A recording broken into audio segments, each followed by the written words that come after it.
Stucky here, and I'm joined by our newest addition at Action Network in Johnny Football himself. Mr. Johnny Manziel is going to be joining us this fall to provide some great college football content, including his Scramble drill, in which he will go through the big noon kickoff on Fox, the big game on CBS at 3:30, and then the marquee primetime game each and every weekend. Johnny, what's going on, brother? Welcome to the team.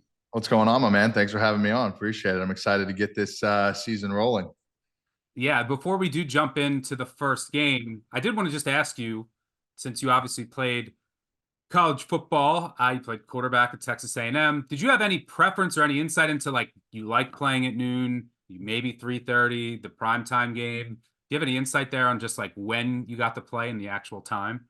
Yeah, I remember my first year. Whenever I was there, I loved the early morning games, getting up early in the morning, being able to get out on the field. And I remember saying that to Coach Sumlin, and Coach Sumlin came up to me and he's like, that's good that you like getting up here and doing that. But the one thing is, half the country barely gets to see you play. So the whole West Coast is not really getting a chance to see these games. So I think as it kind of went on, that prime time 2:30 slot was a little bit better. But for me, for whatever reason, I like getting up early in the morning, getting straight to the field and getting a chance to get out there and get going. Yeah. All right, well, let's start with that noon game where both Clemson and Georgia will get up and get going right at noon at Mercedes-Benz Stadium in Atlanta. Georgia, the number one team in the nation, around a 2-touchdown favorite. What do you got here?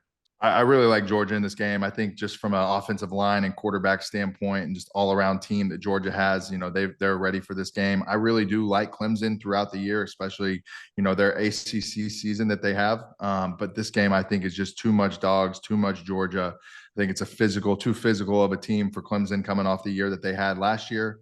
And really, I think just in the grand scheme of things, Georgia's going to do what they do best: run the ball, really good play action, and really come out and pound it down Clemson's throat here early in this slate of college football games on Saturday. Yeah, we'll see if the Clemson offense can have any improvement in year two of Cade Klubnik and offensive coordinator Garrett Riley. They had some struggles last year.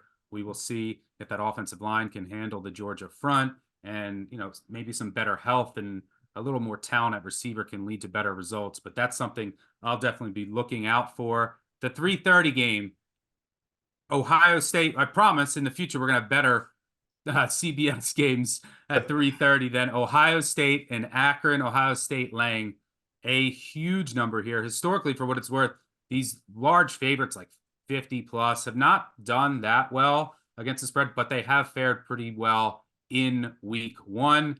Before you share your thoughts on this, just a question for you. Was it when you played these clearly inferior teams, was there a plan going into it? Like, hey, once we get up by this much, we're going to pull the starters? Or are you clamoring on the sidelines, hey, I want to go in and throw another touchdown, and the coach is like, no? You got any insight there? I think early in the season, you're trying to just get this is a internal type of thing that you're dealing with here. You want to make sure, all those practice routes and everything you've been doing through training camp, through spring ball, this is your first chance to go against somebody else. So it's really more of an internal thing that you're dealing with, trying to make sure you and your guys are on the same page going against, competition. So these early games, we didn't have much of a script of how much we were going to play or anything like that. But really what I'm looking for in this game, truly is to see how a new quarterback coming in at Ohio State's going to mesh with his guys, how this offense runs, new offensive coordinator. Obviously, it's your first time to get out on the field and get a chance to see, the cohesiveness of what your offense, your defense, your special teams really is going against a live opponent. All right, now let's move on to the primetime game, which I know you have to be excited for, with your Aggies hosting Notre Dame. One of a number of games this year that Texas A&M, they have a tough schedule, but a lot of their toughest games are in College Station, one of the best home field advantages in all of college football. Major question in this game, that Notre Dame offensive line. But before you share your thoughts, just a question for you. One of the main topics about this game all week has been Riley Leonard, who was at Duke last year, the now Notre Dame quarterback, and Mike Elko, now the Texas A&M head coach. He was at Duke last year. Who has the edge there? Is it, Elko said, hey, it's Leonard because he got to go against my defenses in practice. Of course, he's going to say that. But he also knows all of Leonard's tendencies. So just from your perspective, if you had to go up against, your defensive coach the following season, who would have the edge there? Is it the coach who knows your tendencies, or you who has seen so much of his defenses? I mean, I think it's the coach in this setting, just simply because there's new wrinkles that can be added. That this is a different group of talent that Elko has here at A&M compared to what he had at Duke. So you're always able to throw in different wrinkles and different things like that. I think it obviously adds a familiarity aspect for going into this, for the quarterback going into a game where he has lined up against these fronts, seen these coverages. But there's always plenty of things, especially on the defensive side of the ball, that you can throw in there that really, looks, disguises coverage, things that he may never have seen before. Any thoughts on this game? Do you like your Aggies? I do. I think, a rowdy home crowd here at Kyle Field gives them a good opportunity to have some home field advantage a little bit. I really like our defensive front at Texas A&M. And then, on the offensive side of the ball, this is a Connor Weigman, jump back, bounce back game after being injured last year. I think it'll be a close game, but I think A&M ends up pulling away from it, just a little bit late and winning by a score. So one final question for you. You have to take Texas A&M off the board, so I'll remove your bias, and Alabama. What was the loudest other stadium that you played in?